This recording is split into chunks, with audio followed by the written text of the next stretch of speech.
So if you have a Fitbit Versa and you want it to stay on longer when you flick your wrist, here is how to do that. So by default, it's set pretty short and then it'll turn off. So when we wake it up again, we're going to go over to settings here. Settings.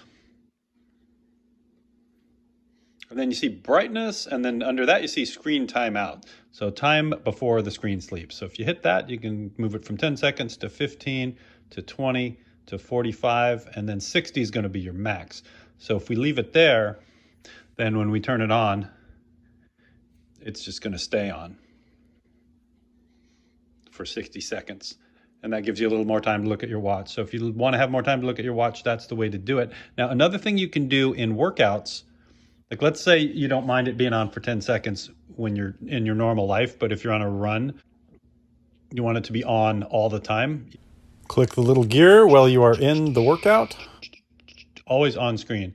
So you can turn that on, and then all the time you're running, all the time you're in that workout until you hit done, the screen will be on, and then you can just look at it all the time. So that's another hack that you can do if you just care about it when you're exercising, but not in normal life. So hope that helps.